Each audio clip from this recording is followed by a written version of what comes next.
We have Rosin today to tell us about her research, and I think her student is here as well. Yes. Is that for this research? Yes, for this research as well. Well, kia ora, tena koto, katoa.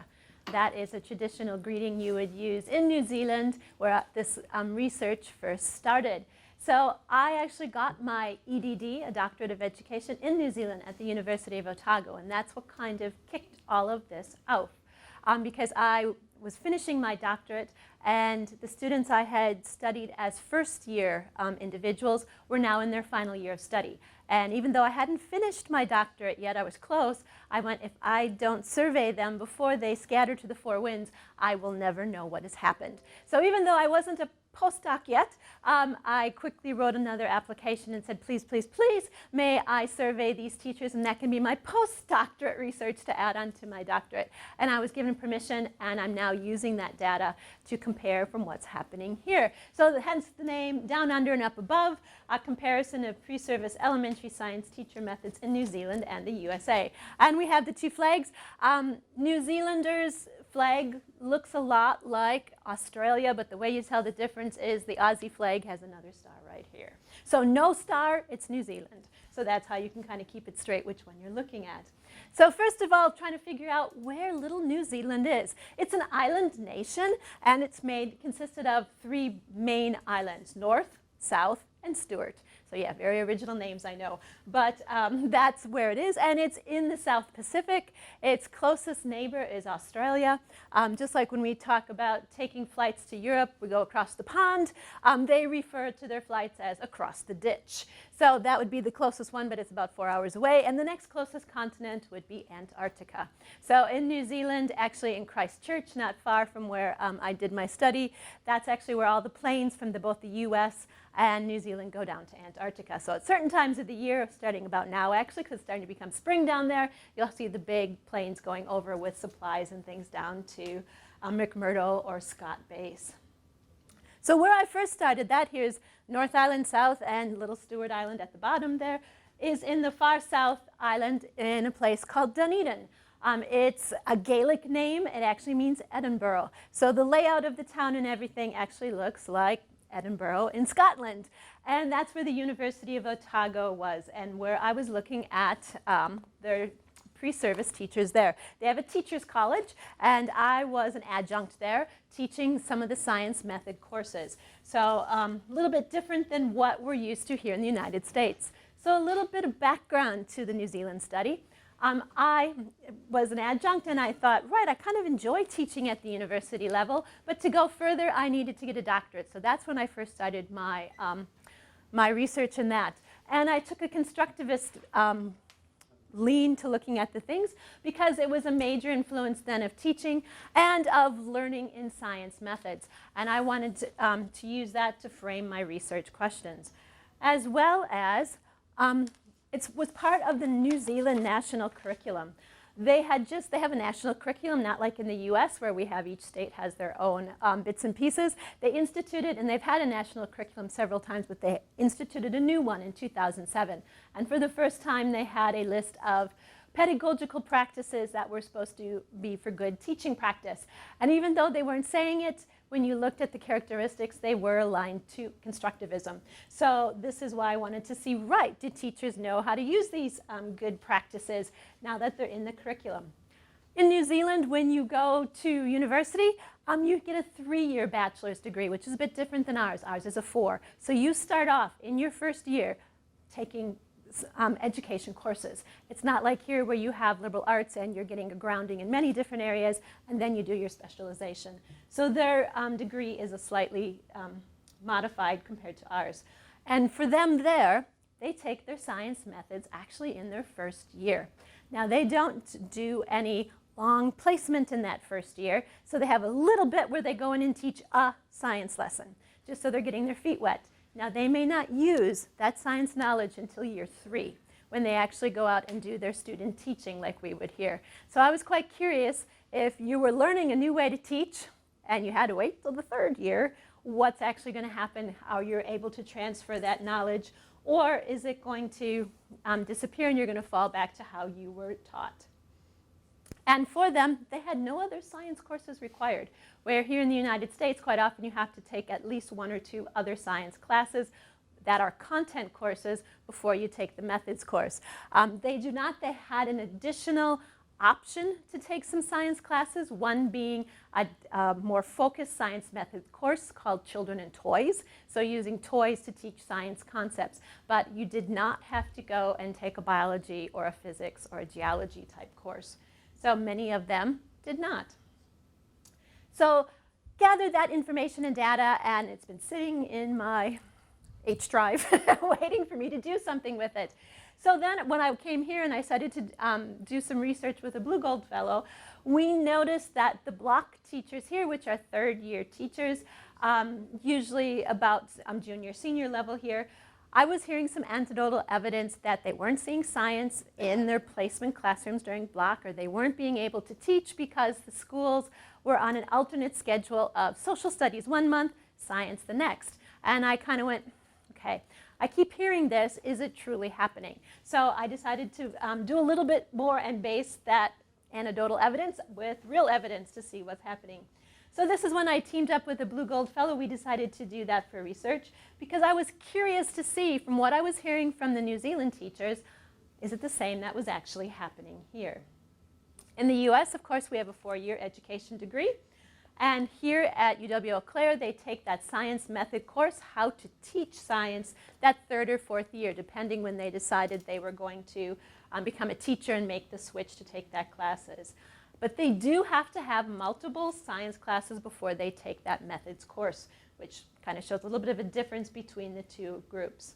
So that current study morphed into, does a university elementary science method course and in-school placement affect university pre-service teachers' attitudes towards science and science teaching? Because there's a group effort. It's the methods here as well as the classroom placement really influence what the pre-service teachers are doing. So the frameworks for the study, what did we actually use? We're using a mixed method, which I used with my other one because giving surveys are great, but what I found with my doctoral study, having that qualitative side to kind of flesh it out sometimes really adds some very good support to it. So we stayed with that, which is some of the researchers that are recommending mixed methods for studies. It's a very good thing. So we had a qualitative comment section on our surveys, and of course, we have the qualitative bit with the survey itself. And we were using a constructivist interpretivist lens again, because here in the US as well, we're really pushing towards constructivism. Can we teach in that way? And we're using the interpretivist lens because we're looking for the specifics of meaning and of action in social life that takes place in concrete scenes of face-to-face interaction, because that's the act of teaching. And that's from 1986 from Erickson. So we were using that lens, especially looking at those qualitative versions. So our methods, we had that qualitative online survey, as well as the questions that we used were slightly different from what I had in New Zealand, but the main themes were predominantly the same, and the way they were scored were the same. And qualitative semi-structured comment section on both surveys so that the students could then respond the way they would like. I used Survey Gizmo in New Zealand, which is very similar to SurveyMonkey here in the United States. And we analyzed the comments that did come back. They didn't have to do comments. They could if they had wanted to with that one. So who were the participants? These were all pre-service teachers, but they were emailed an invitation to please take part of this survey with the link twice, once a week apart during a time near the end of their semesters. In New Zealand, all 2012 third year, that's their last year, pre-service teachers were invited, so I had 60 invitations and 21 responded. In the USA, I did all spring 2006 block pre-service teachers. 56 of them were invited, only 5 responded. So this is a continuing study. We're going to do it again this fall and again in the spring. So we're hoping that number, same questions, will go up. But right now on that side of the USA, we have a little bit low numbers that we're dealing with here. So one of the same questions we had, are they actually seeing science in school? So this is seeing, teaching, anything to do with science. So looking at the New Zealand, it was more than what I was hearing they were actually being able to do. Yes, very much so. They were seeing it when I did a pie graph type there. Very much they were seeing it. Some of them, no, still that no. And yeah, because it had been a while for some of them, they didn't know if they had seen science. I'm not sure if that was an option. I'm not sure why. Some of them said they didn't know if they had seen science. Where in the USA, I was really pleased to see that 75% of those respondents were seeing science in the elementary schools during their block placement. But there was still a quarter of them are not seeing it. And once again, it comes to, it depends if the school district is deciding this month is social studies, this month is science, and our block students are only out for 5 weeks. 4 altogether, 1 is an observation week. So if they happen to hit the month when science is not being taught, they don't get to see it and don't get to teach it, which is really a bit of an issue because we'll talk about what research says if inexperienced teachers are not seeing science taught well. So then I did ask both groups, how are you going to teach that science? So that's science pedagogy. What will they use, or did they use, depending on what it was? Interestingly, in New Zealand, constructivism, only about 2/3 of them, or 1/3 of them said, yeah, that's what they were going to use. So either they're not remembering the word, or they're using something else. That was the other. And when I had them respond to, okay, if you're not using constructivism, how would you describe how you're using what you're using? And I had everything from hands-on, discovery, inquiry came up a lot. And that may be because in New Zealand there's a huge push for inquiry. So that's maybe why they're saying that. Because their teachers are referring to, we're doing an inquiry unit, this is an inquiry study. That may be why they're not seeing it as constructivism. In the USA, very much constructivism. There is a little bit of an other there. And the other for them, they didn't give a response to what they saw as the other.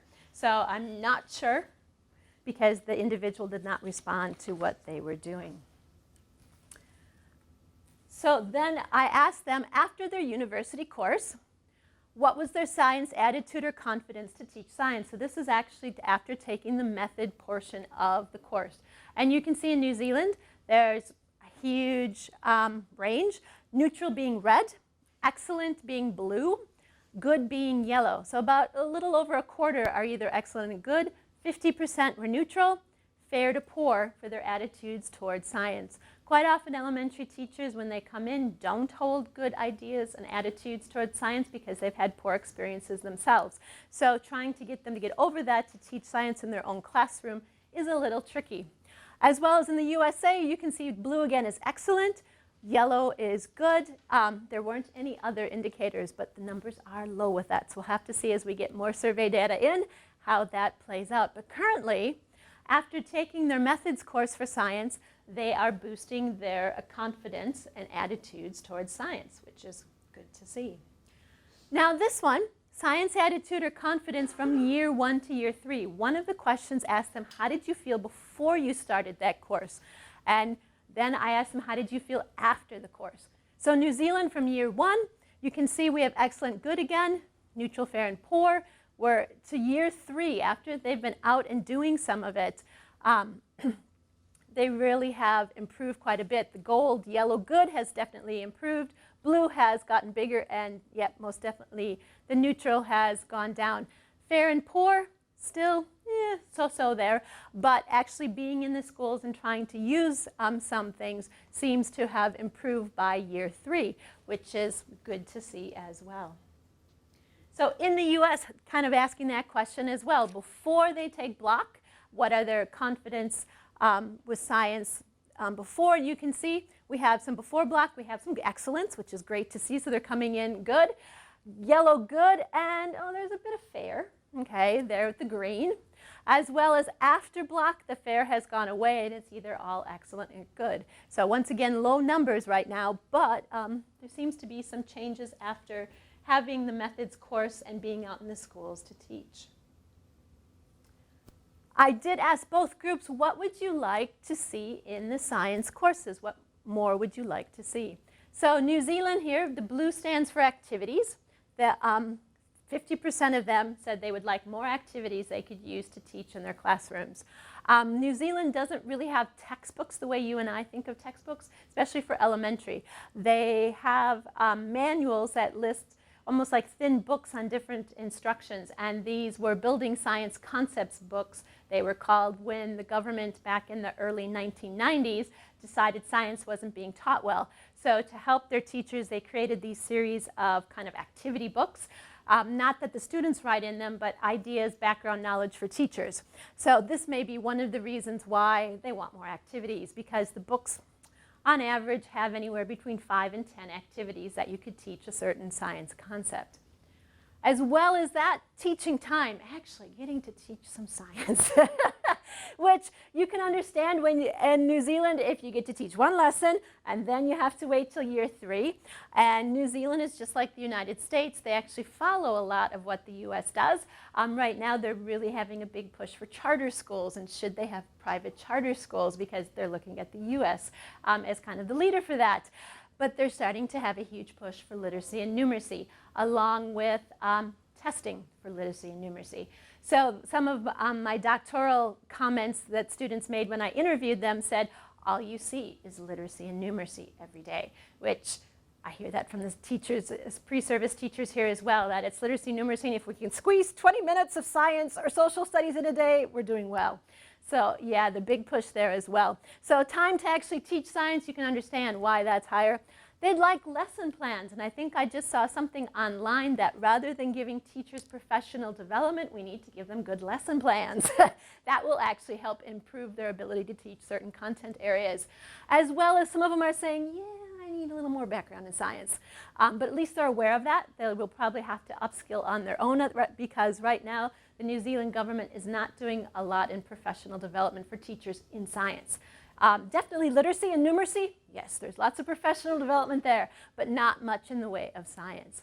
So looking at the US, asking what they wanted, just like their coparts in New Zealand, they want more time to teach, especially in science. Specifically because some of them are only getting to teach 2 or 3 lessons. Their cooperating teachers are going, this isn't our science month. Well, let's just teach the small group lesson so you can have a little bit of teaching time in science, but they would like it as well. And once again, lesson plans. They want to be able to have a good plan to actually teach that science. So some beginning conclusions. These are very much preliminary type things. Okay? So with the university science course, actually seeing some constructivism more evident in the USA pre-service teachers. But New Zealand has that big push for inquiry teaching right now, which may be taking away the focus of constructivism. So that's good to see, because quite often, even when I ask at this late date, even though constructivism has been in the textbooks around since the mid-1980s that it really started showing up, most of the pre-service teachers, when I ask them how you were taught science, very few. I think I've had 3 in the past 3 years that have said, yes, I was taught in this way. 1 grade, usually though, not throughout their teaching time. So even though it's been in the literature, there's been workshops on it, it's just not being implemented or noticed by the students. So it's good that they're actually trying to do it. So hopefully they'll be able to institute it in their own room. In New Zealand, once again, it depends what the push will be. That's where the money goes for professional development. Right now, they do have a bigger push for science, because just like us, they're finding people are not going into the STEM, science, technology, engineering, and math areas, and they're scratching their head saying, what should we do? And just like the US, they're throwing the money at either universities or high schools, trying to get them to do it that way. My opinion is they should be throwing it at early childhood centers and lower elementary, because when you look at the research that when do students decide to make that decision to go science, math, or engineering, it's in the lower elementary grades. And a couple may make the switch middle school, high school, but most of them have made that decision already at a much younger age. What is good to see for both, there is that improvement in confidence to teach science is definitely more positive than negative. It hasn't eradicated it all, but it definitely is trending towards more confidence. And this is why it's so important, because researchers have indicated as teachers' science confidence increases, so does the amount of science teaching time in the classroom, and it also increases the use of appropriate pedagogical practices. Once again, other research says, and we're worried about content, we're not sure how to teach, we fall back how we were taught. Well, that's not always the best practice to do it for. So if you're confident about what you're doing, you're more likely to do the right things. And there's quite a few studies that show that, both in from Australia and New Zealand, as well as the US and Scotland. So all those, it's across the board for that. Another conclusion, preliminary. I was really pleased, at least thus far, they're actually getting to see some science teaching and science being done in their school placements, which is actually counter to many studies. All these studies here, so 2 of them are actually from Australia and New Zealand. The Varma, Volkman, and Hussein is from here. They were finding that student pre-service teachers were not seeing science teaching. And that was a real detriment to them, because if you don't see a good model you can follow, then, well, you don't do it yourself. So it's really pleased to see that they're actually getting to see some science teaching here at Eau Claire and in New Zealand. And this is why it's good, because researchers indicate that observing an experienced teacher will help develop beginning pedagogical content knowledge. So that's fancy teacher ed talk for you know how to teach the things well and the right way, because there's many things teachers have to keep in their minds. If you have a good experienced person teaching, you will then be able to model what they're doing. If I see someone teaching it poorly, then I pick up those poor habits as well. So both of those are from Australia, the Kenny and the Appleton, but Kenny as well looked at US as well. So it's a good thing that they're seeing it. Hopefully that will help them. Definitely request for more time to teach science for both countries. I don't know if there's ever been a study looking for the optimal number of minutes to teach and things like that. It may be they will forever ask for more time just because they don't feel confident themselves to do the teaching. But unfortunately, with the push for literacy and numeracy in both countries, science time is not a priority at the elementary level right now. Usually middle school, they'll be able to jump back and do it. Where those numbers are coming from, that there's a decrease in science time, Chamberlain and Cagill actually looked at the TIMS study that was done in New Zealand, and teachers had to report how much science time, and it's decreased over the number of years that they've been teaching. There was a government report that looked at science teaching in 2010. Number of minutes spent teaching science was down. And this is a US one from NASTA, so National Science Teacher Organization. And they had, from the Center for Education Policy Study, that the average amount of time spent in science in the elementary classroom was 178 minutes per week. The time spent on English language arts and math was 503 and 523 minutes per week. So you can definitely see there's a huge difference what's being done, and that seems to be going down over the years. So any comments, questions, or feedback about that? So it's very much in the beginning. And we're hoping to get more numbers this year. Thanks to Elizabeth Scott for helping, because she's the one who has to email the students because they're in my block class. So I'm stepping away from that, and she's the contact for that. So we're hoping we'll get more to do the surveys, and we can add that data to that low number that we have with that. And we'll keep seeing if the trend is increasing, that yes, we're seeing science, their confidence is still improving, or when we get a bigger pool, what actually happens with that. Mm-hmm. So my quick question, not being in education, is how do you currently, or does the field currently divide elementary education? Which years? Which years? Okay, for an elementary license here in the state of Wisconsin, it's years 1 to 8. 1 to 8? So 6 to 13-year-olds, yes. Is it the same in New Zealand? They have a little bit different system than us. You go to year 13, okay, not year 12. Right.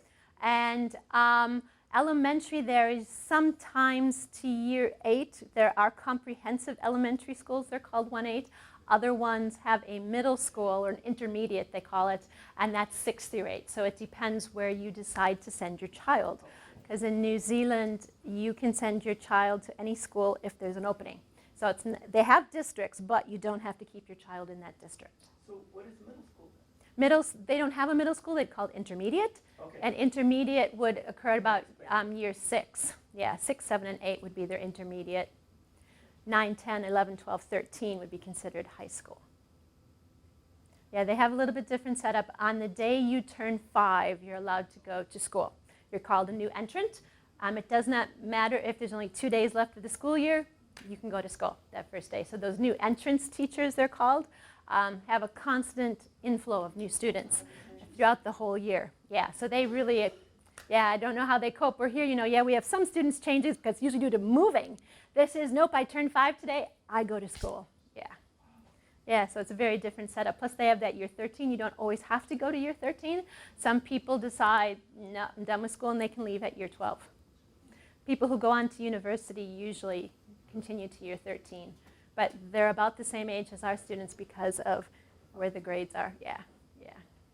So yeah, I had to get your head around those different ones when I was down there. So what's the definition of inquiry as opposed to constructivism? Depends who you talk to. There's different definitions. There are set things. Usually the way I've seen inquiry described, it's a set focus of the students are asking questions, the students are designing their experiment, the students are running the experiment, the students are gathering that data and communicating it and deciding on the next process. So for me, how I tell my teachers, that constructivism is I need to find out with my students, so it's like understanding my room, where inquiry is a tool I could use in a constructivist practice. But other people have other definitions as well. So yeah, it's one of those. Even in constructivism, what version are you? So I'm using the vague general that you need to know what your students know so that you can address any issues that are there or build from there. Yeah. And there's a lot of variations of constructivism along the way. Yeah.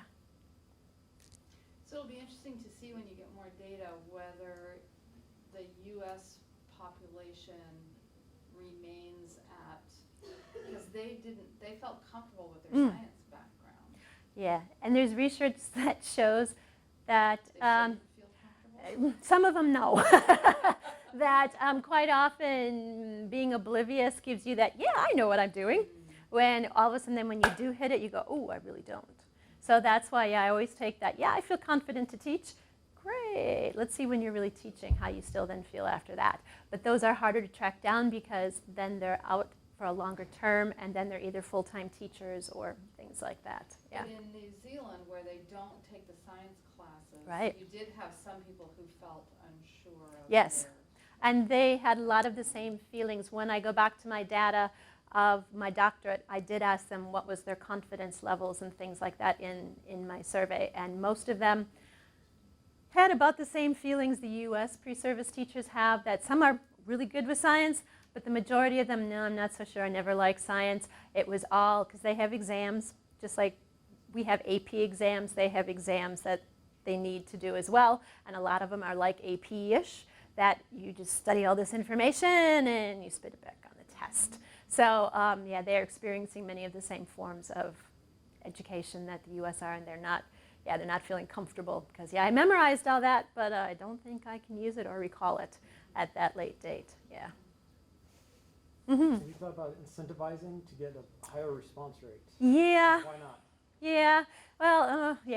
Well, we're ready. We'd have to modify our thing. Hopefully we'll see what happens with this term, how many we get, because we have, once again, a pool of, how many do we have this? 60. We have a pool of 60 that we can potentially get responses from. We did, the portion I didn't talk about with the research now with the U.S., we've asked for semi-structured interview candidates as well. Nobody responded the first time we asked. So we're hoping this time around, perhaps, We'd also be curious to see a longitudinal study with the changes at our own university Yes. for science requirement of science courses. And we're talking about changing block, the structure of it, because right now we have 5 weeks of face-to-face, at university. Then they go out for a week. Then they come back, and we have a couple more weeks, and then they're out to the end of term, so about a 4-week placement. We're changing that up because of that science and social studies issue, so that they would start after about the 2nd week here. They would be with us, but then they'd be 2 days a week in the classroom as well. So it would be throughout the term, so we don't have this, well, I didn't get to see science, or I didn't get to see social studies because it wasn't the right month. So we're hoping if we spread it out over several months, at least then they'll have a taste of that. So will they still have that 5-week? It'll just spread out. No, it'll be spread out. So there'll be 2 days a week, Entirely entirely spread out, yeah. And that way we can touch base with them as well, because right now if there's any issues or problems about planning, they have to email us and we have to try to, connect that way with them. And sometimes we don't know until we bring them back for finals week and we find out, oh, I wish I would have known that because then I could have helped you with that, or try to clarify some things as well. So we're hoping that will give us a little bit more connection and they'll be able to see more of the subjects being taught that they're not getting when we have that month only out. Yeah. When are you starting that? Well, we're hoping next fall. We'll see. You're putting in a major course revision right now? Yeah. We started it, but now we had change of faculty in our department as well, and we didn't think it was kind that we dumped on the poor adjunct. Guess what? Because we were thinking about starting this spring doing that. You got to do a syllabus one way, and then guess what? In spring, you get to change the whole thing. So we thought that's not nice. So let's see if we can institute it in the fall. And we've swapped some classes, the order that they're being taken in as well, and we've had bumps with that, of course, that were unforeseen. So now we'll be able to have a little more time, hopefully, to work through that and see if that helps solve some of the problems we've been noticing. May not, it may create more, but Was that all the questions, or was that just a snippet? that was just a snippet of the ones that were aligned the same. Once I get more data, then I can just do the US side of it. But with only 5, I didn't feel comfortable just, saying anything about it just yet. And speaking of the 5, that raises that I had a question earlier. You showed 75% and 25%. How do you get that with 5? Because some didn't answer the question. Okay. Yeah. Because they could skip questions they weren't required to ask it. So sometimes I have 4 responding, sometimes I have 5, and it goes throughout. So they did do the whole survey, but they just didn't answer all the questions. So that's why sometimes it's 4 and sometimes it's 5. Yeah. So am I correct in understanding that not only now, but in the future, you're planning to the US portion to be Yes. students at Eau Claire? Yeah, to continue. So this survey that So it's not everywhere, it's just... no, it's just Eau Claire. Yep. So we're just focusing on the block because of just stuff I was hearing in class from the students, and things like that. And that was like, okay, let's get some data to see if this really supports what I'm hearing from you. And yeah, to go to another university, I'm sure they're researched as well. We would have to find another way to either look at teachers in the field. Well, I just want to understand the... Yeah. We're significance just of looking that. at our students here. And what will be nice is if we do make this block change, hopefully we'll have nice numbers here. And then we can continue the study and compare old block format with new block format to see does it make a difference of what they're seeing and able to do in their practicums. Yeah. So continue the study again after, hopefully, we get some better numbers. So how did you end up in New Zealand? My husband had finished his doctorate, and there was a postdoc position. And we went down with the understanding it was going to be 2 years. And then, well, he was just getting stuff ready for publishing, and they liked what he was doing. So, okay, let's stay another year. And then the recession hit, and at least we had jobs. And then another year and another year. And, yeah, it morphed into 10. So that's why, hindsight, we would have done everything differently. I mean, we left stuff in storage here. We had a car here. Yeah, I mean, we thought 2 years, right? So, and by that time, it was like, okay, I think I'll start my doctorate. Mine was an online doctorate so that I could finish it up. I thought if we had to pick up and move, I could still finish it wherever I go. But after I did finish it there, and I graduated, and that's when the position came open here. And we decided to come back to the States that way. Yeah.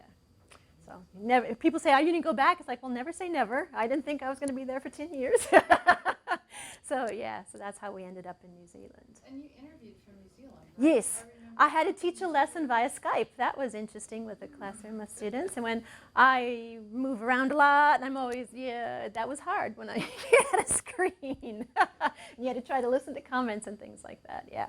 So I had to do everything, because New Zealand, it's a 12-hour plane flight from Auckland, the capital, which is the top of the North Island, from either LA or San Francisco. So that's just that big chunk. So yeah, and then Midwest to there, plus then Auckland down to Dunedin.